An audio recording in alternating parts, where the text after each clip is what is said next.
Back in East Providence, and last week was a big week. Brian had a ton of the trades on site, including our window manufacturer who helped us do the install. Now, standing here, coming off the breezeway, you have this awesome vantage point down the hallway. It goes right out to the greenery beyond that window. And you're gonna see that a lot of these viewpoints actually are starting to show up, obviously, because we're opening the temporary walls that were installed where the windows were. But now we start to understand what Julia's vision was for the design. But let's go catch up with Brian and talk about these windows, because they're not your average window. Brian, how you doing? Up? Mamped up today. Not much. Mamped up. It's all the vitamin D. Yeah, nice. Well, it is good weather, which is huge. And let's just talk about that. It was 40 degrees when we started last week. Yeah. And we hit 90. It's been swinging on a vine. Yeah. Absolutely. Yeah. That's a good way to put it. And today is a beautiful day, and it's a little quiet here today, which is great. Yep. Windows. Big week for us last week. These frames have actually been on site for a while, but let's just walk through what these windows are. They're manufactured. Who's the manufacturer on these windows? Schoen or Schoen, I think you might pronounce it. Yeah. Yep. So in Canada. And it's an all aluminum window. It's a tilt turn window. So what that means is if I turn it halfway, it turns. I should have went tilt first because it's tilt turn, not turn tilt. But if I shut that and turn the handle all the way up, it actually tilts in. Yeah, it's really nice. Interestingly enough, when you don't know that a window operates this way and someone accidentally does that, they get the feeling like it's going to come crashing Get really down. nervous. Yeah. Which I've seen plenty of people get nervous. But what's nice about this is you can actually tilt the window in, and now it's not outside. If it does start raining, you're not getting the rain on, coming through the window, and you get that fresh air. Another detail that is really nice is that these windows are all the way up to our ceiling. There's no header. If you look above, the framing is the header for this window is actually buried up in the roof framing. So when you do turn it, you're getting awfully close to that ceiling. And I would like to think that register that we're swinging under here is probably just high enough so that doesn't swing. Yeah. But Brian, it's very intentional. What was the installation process with these guys? Schoen was on site with us, with our framer, Chris Cudmore, and they put these windows in. They handled the install and helped us with the install. But walk us through what that install looked like.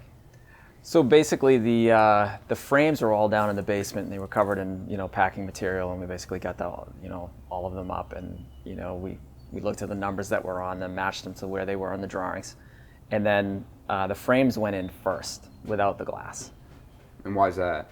I'm not sure I know the reason for that, but I think, the weight is one thing. You've got, triple pane, you've got the spaces between it. It's a substantial amount of weight. All that glass that was sitting on the dollies over there, I think it was, close to 3,000 pounds? Yeah, it was a heavy crate. And it makes it, they're not worried about with typical, American windows. Maybe I'm picking on American windows, but a little bit. Those, the vinyl, aluminum, just the typical stuff you're seeing out there. They're kind of flimsy, right? And they bow in and out. These are nice and strong. They get good welds. And I was you took the word out of my mouth. They're welded frames. Yeah. So if these weren't a welded frame, that glass would actually probably act as some rigidity to a window, like your normal. We'll call them American windows for the sake of it. Yeah. Where the glass actually adds a lot of rigidity to that frame. Yep. These are super rigid. They're welded aluminum. So realistically, they're easier to handle. They're lighter to handle. Yep. You get them in, and once it's in and set, that glass goes in. Yeah. You skipped over something really quickly. You said triple pane. So these are a triple pane window, three layers of glass. For ultra performance on this home, because it's being built to a passive level. Three layers of glass are going to help us retain more of that heat in the dead of winter, and not so much get that. You ever put your hand up against your window in the dead of winter? Your window is typically cold. Yes. With a triple pane, you might not even it might not be cold at all because the heat radiating in here, it will actually heat up this side of the glass while the outside might be freezing. Yeah, and that glass is also spaced. They use special spacers to kind of thermally break the material, so that you don't have. Even though that these are aluminum, there's a lot of thoughtful design into reducing the potential of the conduction or thermal ridging through the material. Yeah.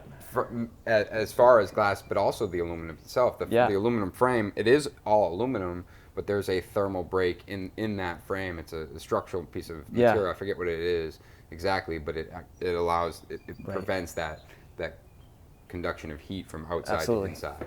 So kind of backing up, the frame on its own, it made it real easy for them to come up with a standard as far as how far back from the window buck they were going to install this. Mm-hmm. And they made a couple of nice templates out of some scrap wood, and they'd screw them to the front of the buck, so then they can push these up against it, shim them in place, kind of center them, figure out where they wanted to be, and then they screw through the frame, where the... Right. So there's no nailing fin on this. These are all screwed through this way. Your frame here, which is what you have all these shims for.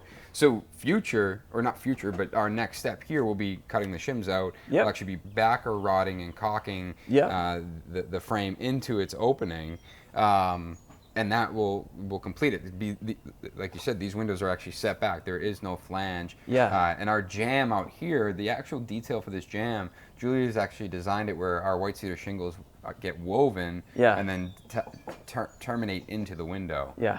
Again, it's going back to that whole aesthetic of really respecting the cottage feel and what was here before, but having a lot more modern details in these. Any windows and these woven outside corners really accomplish that. These have been sitting in the basement for a while. Yeah. Why are we now just installing them? I would have thought that we would have wanted to get these in sooner. Yeah, we definitely did. These windows came with a box of powder coating from Germany, and we wanted to. I don't know if it was the original plan, but we settled on taking these custom flashings where they had done from Mark Jordan. Yep. And having them powder coated. So our outside here, being that the window's set in, we actually have this outside sill that Mark Jordan fabricated for us. It all that became the critical path item, having to get that bent and templated, bent. Exactly. To the powder coming out coater. to the site to make sure that they're the right size, that they fit perfectly. Right. After we had done the taping, the taping in the buck, while it's not a lot, all those layers of tape in the corner create some some build outs. They have their thickness to them. You want to make sure these sit in nice and tight. And they did. They were really snug when they went in. Yeah. So this sits here. It's designed as our sill. Any water that sheds down this window will hit that sill and kind of dissipate right off the edge. But these had to be installed for the window. They did. And this was, like you said, a critical path for everything. We do have copper on the lower section of the home. You guys probably saw that on Instagram. Julia had opted not to powder coat that due to cost, but we wanted something that was suitable for the salt conditions with the salt air. So we didn't want it to be an aluminum aluminum material. So we opted for copper. And while it's a more expensive metal, it made sense where it's something that's not going to be able to be replaced at a later date. And it pairs well with the cedar. But you guys also started getting ready for exterior doors. Yes. And I noted you got more Proseco going on here. Probably going to put this door in last, and then we'll protect the hell out of it. Right? Yes. As I almost walk into this plywood door. But this is the one I'm interested in talking about. This is a big track. Yeah, it is. So this wasn't shipped in one piece. This was shipped in pieces, and this is the assembly. Yep. So he's grabbing some extra tape. I see it here. So we actually have what appears to be some Allen screws. So I'm assuming that there's probably a piece of structural like a bar that goes into a track. Yep. And you crank it down. If you guys have ever used a Festool track and extended it's exactly like that. It's you're basically extending that track, and then when you tighten everything down, it probably keeps everything really, really straight. Yep. So this right here is likely our head, and then the one below it is our bottom. Similar to the window, this is actually the piece of custom flashing that Mark made. Yep. He has a turn down here to go for the deck to go against, which is nice that's the same color.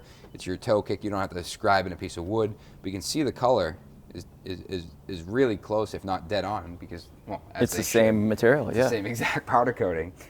But let's talk about the design of this door, because the design is interesting. Right now, it looks like you have glass all the way down to here. Yep. But that's not the case. and I want you to correct me if I'm wrong because I've been wrong before, but we have let's just call it 4 sections. That first section out here is a fixed piece of glass. And that fixed piece of glass gets a piece of mitered glass to another piece of fixed glass there. This section, this L shape is fixed. And then we have 1 and then 2 doors. Yeah, and they both slide into a pocket, I believe, right? Yes, so that first one slides, grabs the second one, and then it slides, and there's actually a third panel here, but it's blank, and this actually gets a wall built around it. So if you behind it and in front of it. Yep. So on the inside, I'm looking at drywall, and on the outside, I'm just looking out at cedar shingle. The nice part about that, and this is where I think that thoughtful design really comes into play, is that when that door passes in front of the other one, if it just did that and stopped, when that door is open, it's not really nice to look at through 2 doors. Yeah, it's kind of a cluttered look. Yeah, it's cluttered, it becomes obscure, but now taking that second section and you bury them in the open position, now you're truly getting almost an unobstructed view of the river, which I feel like today's the first day it's not howling wind. Which is very nice. Stick around after lunch and make pick up. But everything gets buried in that wall. Now, one of the questions that comes up a lot is when we pocket exterior doors, it's like, well, how do you deal with insulation? And how? Well, that's a fair question, but let me step back before I talk about how we'll insulate that. It's still a door. When this door is shut, I mean, when it's in the shut position here, or in the position here, it's still sealed. It's still sealed. You're not really losing any insulation. You're basically building it as if you had 4 sections of door, and you're just burying one of them. So this would be a section of door that would be insulated just as well as here. But you guys will actually get this installed and then insulate in plywood, basically that box, as it kind of goes together. But this all has to be installed first. And I think some of the details will flush themselves out as we start to build, as far as the tightness of that pocket, especially up the opening. We've prosocoed. Well, Julia has actually done a great job prosocoing, the sill, turning up the wall there a little bit, and then what do all the way up that opening? I think we'll probably end up taping that really good. And but like you said, when this is installed, and now that this pocket doesn't exist right now, this gives you the opportunity to figure it out and make sure that this panel is treated just as well as the next panel, and so on and so forth. Very cool. So next step is getting hopefully these doors in, right? Yeah, there's a step where we'll be kind of putting the uprights in, and then also there's a detail that we have to consider to do with the beamwork. At that transition right over here, right? Corner. Yep. So here's an example of something that was flushed out as we started in construction, where it's like we talk about modeling and thinking about all of this stuff ahead of time, but we actually came across what wasn't modeled were the threads of these bolts. So I believe, correct me if I'm wrong, I think Schoen has already worked through this detail, right? And they're actually going to be slightly modifying the backside of their frame. Here is where they'll be coming across. The beam is a little lower than the rest of the opening, so they're actually going to grind. So I'm wrong. It's not here. It's actually here. Yes. Gotcha. Yep. There was a separate discussion around the bolts, but here we want to make sure that when that frame is up as high as it needs to go, it's not going to hit that and stay lower. So we're actually going to be grinding out. It's really just these ribs, right? Yes, like sort of a channel in it. Yeah. And then that way we're going right around that steel and then continuing back. Now what's the configuration on this side? It's similar. There's a pocket on that side as well. So it's similar. It's fixed door and then a pocket here. Same thing. So when this is open and that's open, you're really getting this unobstructed view. It's not an overly cluttered look. Yes. But again, you'll be dealing with the insulating and air sealing details around that pocket once this is installed. As we go through the house, in the beginning of the video, guys, I said that you have these vantage points, and here's another example of one where you're on this side of the deck and you're looking through what will be the corner window for the primary bedroom, looking over the water, but it's cool as though Julia's designed it, so you're actually looking through this window, through that window, out to the front yard.